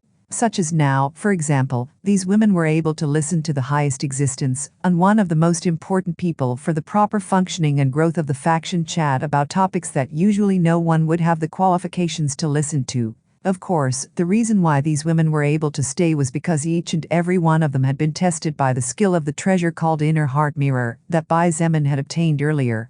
Each and every one of the people closest to Bai Zemin who were one order below him had been tested by the power of the mirror, among which his maidens naturally were. Knowing that none of them had evil thoughts towards him, Bai Zemin allowed them to stay. According to Wu Yijin, there were some minor problems during the whole preparation process, as apparently more than 20 large vehicles that were crucial for transporting food and mutant beast corpses had damaged their engines. Although this was something that Bai Zemin and everyone else expected to happen sooner or later due to the modifications and the massive weight the engines were now carrying, it happened sooner than they estimated. It was clear that it was necessary to start using other means of transportation, as the vehicles would probably no longer be serviceable within 1 to 2 years at most. Fortunately, Shangyuan Bingshu was fast and wise. Since it was impossible to set out to scour the district now in search of large cargo vehicles due to lack of time, she decided to sacrifice some military trucks that were meant to carry survivors to move cargo. And what will happen to the survivors who need the trucks? Bai Zemin asked curiously as he sipped a sip of tea and looked at Wu Yijin waiting for her response. Wu Yijin replied easily, "Don't worry about that." Bingshu and Lu Xiaoyao mobilized several teams and got a large number of vans and cars. Although fuel consumption will increase by about 20% 30%, it is the only way we can manage to move this fast. Bai Zemin gently tapped his index finger on the small glass table in front of him as he thought for a moment before nodding in agreement. In fact, the movement was being rushed, so it was only natural that some things would go wrong, and if something went wrong, it was most likely that something would be lost on the way to the solution. Fuel was a precious treasure, but there was no other option unless Bai Zemin was willing to delay everything, something he definitely would not do as he wanted to move south as soon as possible. "It's fine. It's no big deal," he said calmly. "We can move those vehicles to the center part of the formation, so even if they aren't properly modified to survive in the apocalypse, it should be fine." Bai Zemin and Wu Yijin discussed some more matters where she updated him on what happened during the time he was out of combat. It was truly a fortune for him to have talents he could rely on, such as Shangyuan Bingshu and Wu Yijin. It was these two women who practically kept everything in order and in proper motion, as well as his reliable troops that prevented major problems from arising due to his absence. After all, Xietain had disappeared from the line of sight of everyone for about a week, counting the time that the war over the bridge lasted. By the way, Wu Yijin, there is something important I would like to talk with you about. Xietain said out of the blue shortly after everything became clear to him. Yes? Wu Yijin looked at him somewhat nervously. Xietan's expression was serious, and after hesitating for a moment he said slowly while looking into her eyes, "As you well know, tomorrow we will be arriving in Changping district, and it won't take us any time at all to establish a firm base considering our current strength. You know what that means, don't you?" Wu Yijin was a very intelligent woman, and her mind was quick.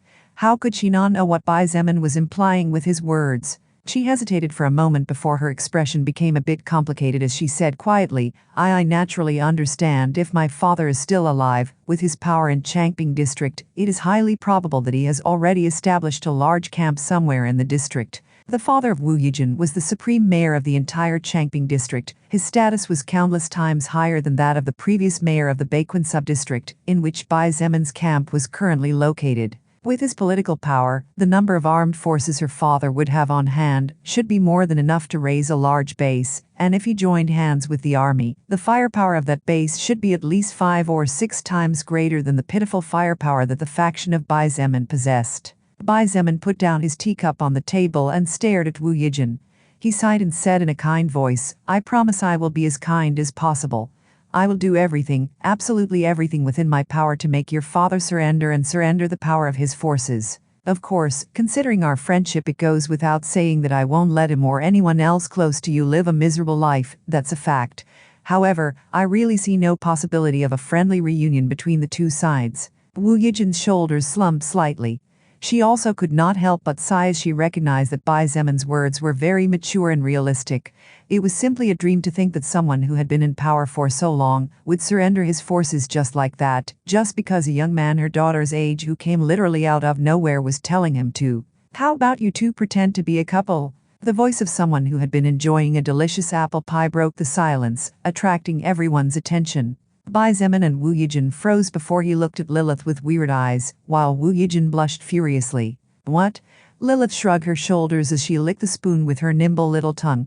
She looked at Wu Yijin and said calmly, I'm sure you thought about this too, Sis Yijin, didn't you? Xietain couldn't help but have lewd thoughts as his gaze latched onto Lilith's pink little tongue, and the crazy thing was that this woman clearly knew what was going through his mind, as even while she was talking to Wu Yijin, she smiled tantalizingly in his direction and swirled her tongue as if it were a flexible snake. However, soon his attention was redirected elsewhere when Wu Yijin did not deny the words of Lilith and instead said tenderly, Actually, I thought of that too. What?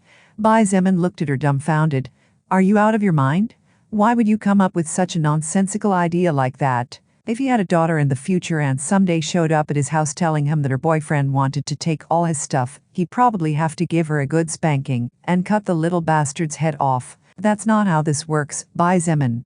Lilith shook her head and pointed with a smile. If you prove to Sis Yijin's father that you possess enough power to threaten him, but then turn out to be that you are his daughter's fiancé, then he won't feel extremely reluctant to hand everything over to you, since it will all stay in the family after all, won't it? That's right. Wu Yijin nodded. She looked at Xietain and smiled bitterly. I thought about this option before, but decided to put it aside when I began to realize how important this whole matter was to Xietain.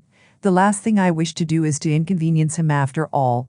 Xietain, who had been hurt in the past by love, naturally would not take lightly anything that related romance. Wu Yijin, who realized this, decided to completely forget about her earlier idea to avoid his displeasure. However, this is the best idea I've come up with so far. I'm sorry, I couldn't think of something else. Wu Yijin apologized in embarrassment. She had been thinking very seriously about this matter, especially in the last few days when the day of truth was finally in sight. However, it was not easy to find a middle ground in which her family and Xietain could get along. After all, Xietain aspired to rule everything by force, and this was completely opposite to the rules of the entire Wu family. Xietain shook his head and didn't know whether he should laugh or cry as he said, at least for now, let's put this bizarre idea aside.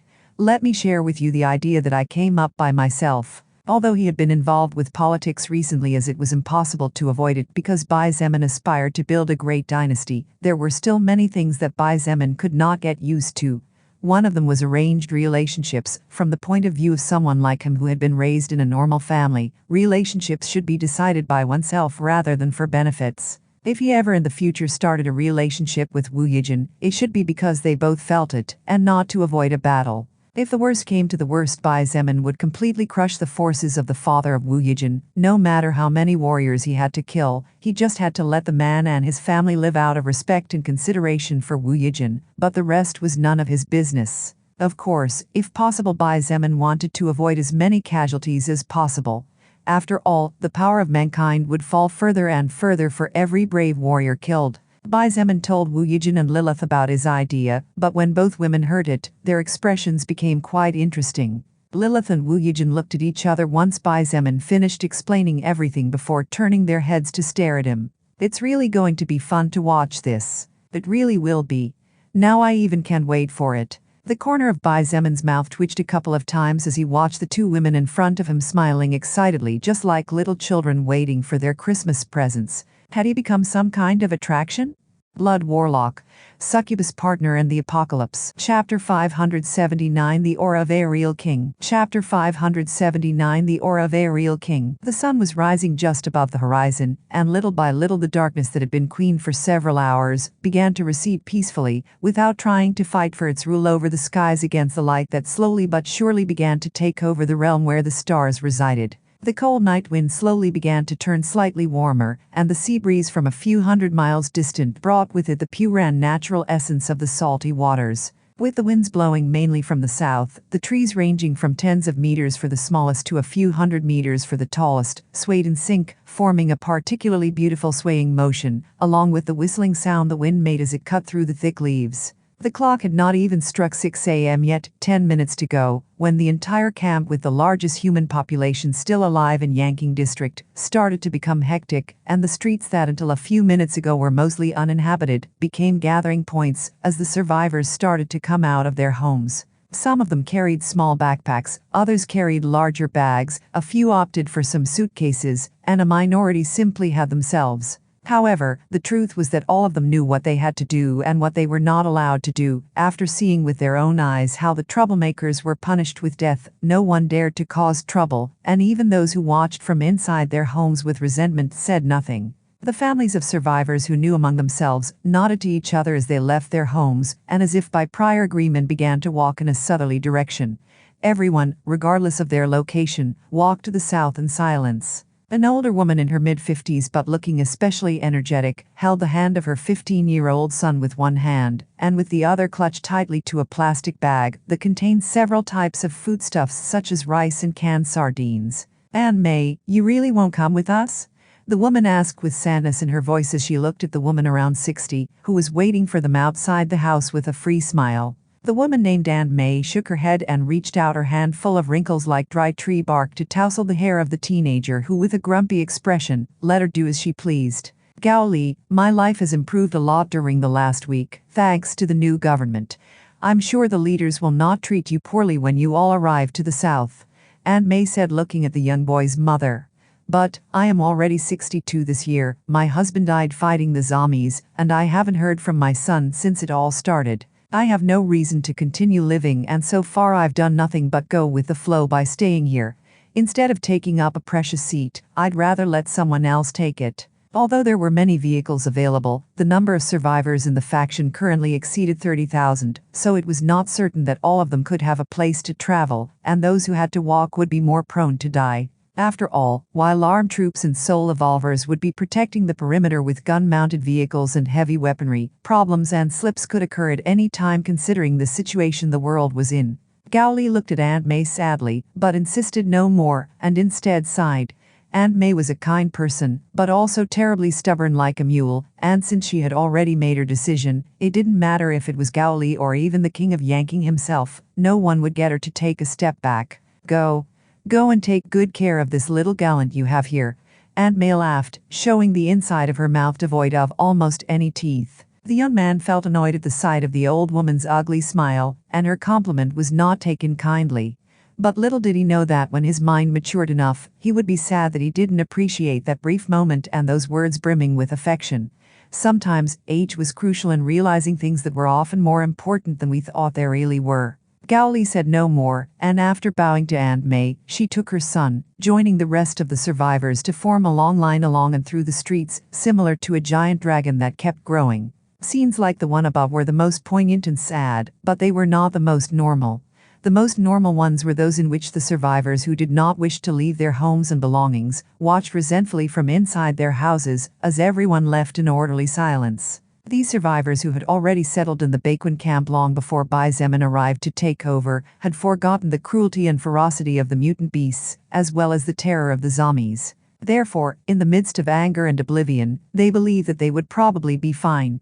With all the surrounding threats having been eliminated, there should be no problems. It was what everyone thought and a big part of the reason they weren't leaving. Those survivors who lived near the south gate of the base had to walk, while those who lived in the vicinity of the north, east, and west gates were led by several groups of survivors hired in advance to serve as guides to key points, where several buses could carry over 100 survivors per trip. With certain roads in the base enclosed by red ribbons as a signal and warning for survivors to leave them clear, the buses were constantly going back and forth carrying survivors to the south gate without stopping. 4 hours later, south gate of the base. Standing on top of the south wall, which had been reinforced with wood and was now over 10 meters high, a small group of people watched the scene below with different expressions on their faces. Each and every one of them was a soul evolver, powerful ones at that. The lowest level among those standing there was 25, and that person was already a first-order existence that had been broken 2 days ago, while those in the higher levels were in the midst of their quests to break the barrier that divided the first order from the second order. Standing precisely in the middle of everyone and slightly ahead, Xietain gently caressed the delicate body of the little pink dolphin in his embrace as he watched the large crowd of people gathering hundreds of meters away. There were so many people that his vision was practically covered by a sea of human heads. He was wearing a rank 1 leather armor of deep blue to black color with over 700 defense points, armor which previously belonged to one of the generals of the Asura army, and that he had appropriated to use until he settled in his new base to be able to forge a better one by himself. Shangyuan Bingshu had already handed him back his cloak days ago, so with steel chains acting as a link between the cloak and the shoulder pads, the wind did its job to make its way, constantly creating flapping sounds. Seeing the armed soldiers and police officers standing at different strategic points in charge of maintaining the order, while more than 500 people were in charge of organizing the survivors to board the vehicles and leave their luggage at the indicated points in an orderly manner, Xietan's eyes flashed with a strange light, and no one knew what he was thinking. Several minutes later, a very pretty girl who would surely become a beauty when she grew up approached him, and with her small hand, pulled his cloak to get his attention. Xietain looked down slightly, and his gaze met the big black eyes of Luoning, who was wearing night black leather armor to match her long hair and a sword with a saw-like blade attached to her waist. "Big brother Bai, have you already become king?"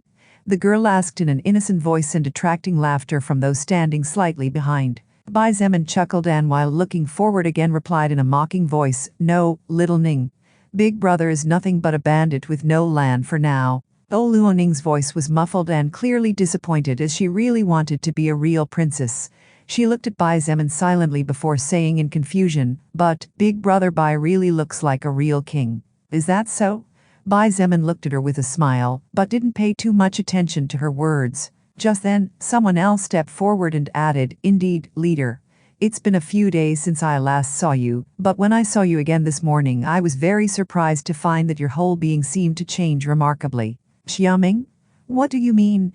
Xietain turned and looked at one of the people most loyal to him, and the last soul evolver to break into the First Order recently. Xiaoming scratched his head and searched for the right words as he said, "I don't know how to explain it. It's like you're stronger, but it doesn't feel like that either. It's a weird feeling that looking at you makes me want to worship you." Xietain didn't know what to say. Xiaoming had always admired him, so from the point of view of Xietain, nothing had really changed. However, Xiaoming saying it was a thing, but Shangyuan Bingshu also agreeing was different. She took a step forward and looked at Xietain from the toe of his boots to the tip of his disheveled hair, before slowly saying, "Indeed, I felt that something in you had changed over the course of the war on the bridge, but at the time I couldn't be sure because of the situation, and then you fell into a deep sleep to heal your soul, so that feeling just disappeared." But now that I see you again, you really look different. No, rather, the feeling your body emits is different. Bai Zemin frowned slightly and looked at Shangyun Bingshu, faintly waiting for her to continue. As Xiaoming said, "It's weird," she said as her gaze wandered over the body of Bai Zemin. "Before, you gave the feeling of someone wild and dangerous, just like a bloodthirsty beast, but now, the feeling, or rather the aura emanating from your body, feels way softer and more delicate than before, but at the same time exudes hidden danger that subconsciously evokes respect for you." Chen Yi looked Bai Zemin in the face and said in a firm voice, "Basically, if before you were like an unsheathed sword constantly releasing its energy, now you feel more like a sheathed sword, waiting for the moment to cut its enemy in two." Everyone looked at Chen Yi with surprise. He had been very quiet lately, but now that they looked at him more carefully, it seemed that not only had he grown in strength, but that immature air that surrounded him before had practically disappeared completely, increasing his natural masculine charm tremendously. Bai Zemin rubbed his chin and, taking in all the words he had just been told, naturally came to a conclusion. Lonely Wolf Aura, the skill he had obtained during his battle to the death against the beast leader on the bridge.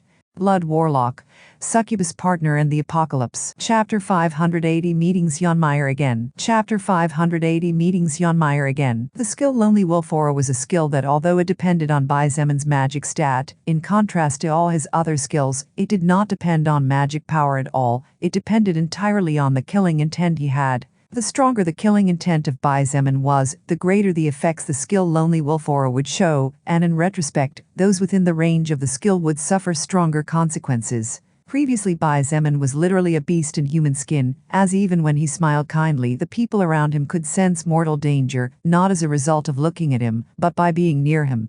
This was because the number of lives Bai Zemin had taken with his own hands in such a short time was simply too huge. Bai Zemin had slaughtered evolved beasts, goblins, humans, asuras, zombies, mutant plants, sea creatures. He had definitely slaughtered over 1 billion living beings, and all of this had happened in less than 3 months. Just like when a baby starts walking for the first time and tripping was inevitable, Bai Zemin was not able to control his own aura, as this aura of killing intent had been acquired too fast. Therefore, without him realizing it, a hint of his killing intent would always seep out of his body, which resulted in him looking like a bloodthirsty unsheathed sword. But with the skill Lonely Wolf Aura acting as a sheath, all of the killing intent of Bai Zemin was perfectly sealed and waiting for the opportune moment when he decided to release it. With all that ferocity and savagery perfectly hidden, all Shangyun Bingshu and the others saw was a young man whose charisma managed to win the hearts of tens of thousands, and for whom many of his subordinates would not hesitate to lay down their lives, an existence whose aura was that of a worthy king whom everyone was willing to follow. The change was so great that even Luoning, who was only a little girl of 9 years old, noticed it. However, those who had not been fortunate enough to meet Bai Zemin during his first steps, and watch him grow as he stumbled and stood on scraped knees ignoring the pain, would never be able to appreciate such a change or understand how amazing this transformation was. Approximately 3 hours later, about 33,000 survivors boarded the vehicles that had been prepared in advance. However, there were approximately 700 survivors who were unlucky because the space inside the trucks, buses, cars, and vans was not enough for them to get in. Fortunately, Shangyun Bingshu had thought of a perfect countermeasure for this. The night before, she had created several sizable ice wagons, and after connecting those wagons with chains and attaching them to the war tanks whose draft power was the strongest as well as the IFVs, all the survivors finally boarded properly. "You really did a wonderful job, Bingshu." Walking with his greatsword sheathed behind his back and leading at the front of the huge caravan that was moving in a southerly direction at just over 40 kilometers per hour, Bai Zemin praised the woman walking beside him on his right side.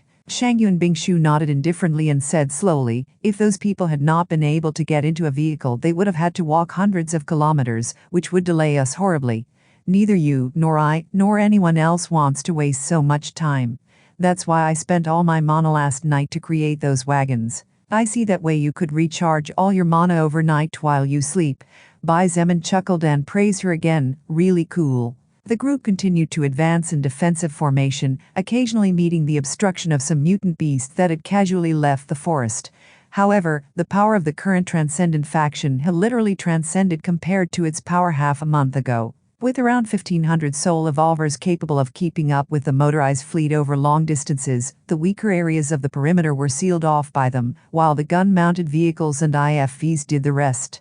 No creature managed to cause any trouble or raise too much chaos, far less sneak through the ranks and kill any survivors. Along the way, the biggest inconvenience the Transcendent faction experienced was a blockade from a huge lizard that was over 5 meters tall and at least 15 meters long.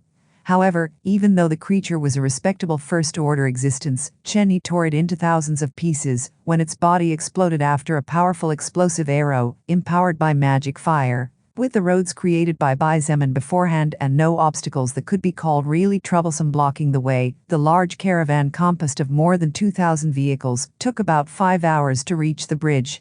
During that time, neither Xietain nor any core member had to step forward, except for Chen He, who volunteered to end the life of the giant mutant lizard. But when they arrived at the bridge, an incredible scene awaited them. My God, what is that? Beasts?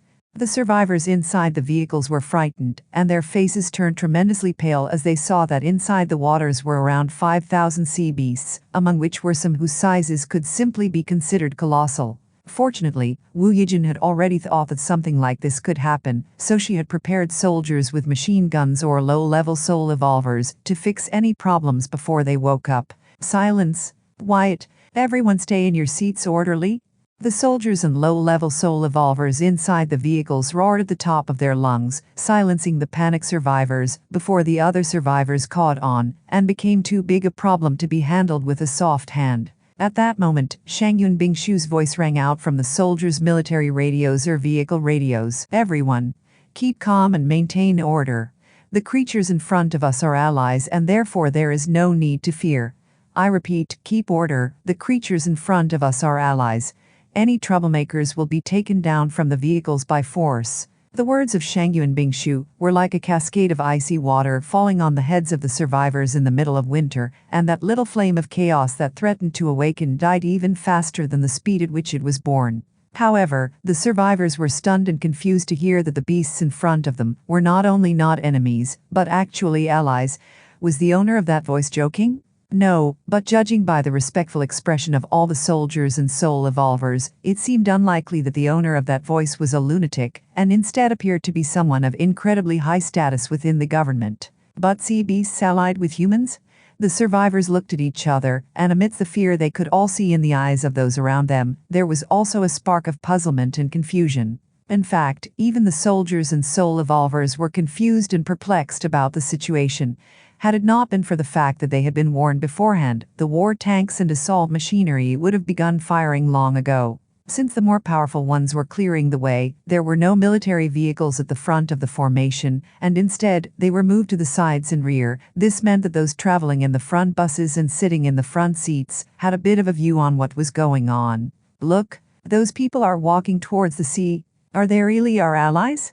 The survivors at the front began to whisper under their breath as they pointed their fingers towards Xietan's party that out of nowhere had started moving in the direction of the bridge. Xietain stopped 50 meters away from the bridge and looked behind him over his shoulder. You all wait here. Everyone nodded without asking questions. However, Shangyun Bingshu stepped forward and asked to go with him. After thinking about it for a moment, Xietain decided that it was okay to let her go with him, since she and the 7th Princess of the East Sea already knew each other anyway. Besides, Shangyun Bingshu was smart and could help negotiate some terms he would like to bring up next. Under the watchful and anxious eyes of everyone, Xietain approached the bridge next to Shangyun Bingshu. When they reached the shore, he stopped and patted Xiao Xiao's little head while saying softly, Xiao Xiao, is the mermaid princess here? Pew-poo. Xiao Xiao nodded as she looked up to meet his eyes. Xietain chuckled, and that little rock weighing on his heart finally subsided completely. After all, even he couldn't be sure that all those sea beasts in sight were allies, since as the 7th Princess had told him, things in the sea were complicated as much if not more than on the surface, because there were so many separate sides. Could you ask her to come? He requested softly. Pew-poo. Xiao Xiao nodded again before her eyes released a strange pink glow. The pink glow released a spiritual wave invisible to the naked eye, but which was felt by all. The spiritual wave passed through the sea with ease, and as if there were no obstruction, it continued to move further and deeper into the sea waters. Seconds passed and turned into minutes. Before Xietain realized it, 5 minutes had passed, but there was still no trace of the mermaid princess. He and Shangyun Bingshu exchanged glances, but neither said anything. Instead, they continued to wait patiently. Standing among the soul evolvers who were standing next to Baizeman previously, Nangongyi was a bit bored after 10 minutes passed, so he took out a box of cigarettes from his pants pocket and lit one. Man, that giant jellyfish really looks dangerous, he pointed out as he exhaled the smoke from his lungs. His eyes held a hint of fear as he said aloud, "Those lightning flashes that occasionally appear and disappear look especially painful." The giant jellyfish he was talking about was one of the largest beasts within the sea, a terrifying beast over 30 meters tall, and with hundreds of tentacles that occasionally swayed in the distance and raised waves several hundred meters high. On its almost completely transparent body, lightning flashes could be seen which generated low booms every time they appeared or disappeared. Suddenly, Nangongyi noticed that the sea was moving strangely, so he quickly looked towards that spot. A wave of about 200 meters rose without warning, and as if it was a magic wave charged towards the bridge at full speed. However, what caught everyone's attention was something else. "My God!" Nangongyi shouted loudly and didn't even care about the precious cigarette that flew out of his mouth, along with a liter of saliva. He pointed to the top of the wave and roared, "It really is a mermaid? Holy shit! A real mermaid, I tell you." Despite all that had happened and was happening in the world, mermaids were legendary creatures even before the arrival of the soul record on Earth. Therefore, it was not only Nangongyi who was surprised, but everyone else also watched dumbfounded as the beautiful mermaid princess approached the bridge with an elegant smile on her face. The appearance of a mermaid was equally, if not more surprising, than when the goblins appeared for the first time.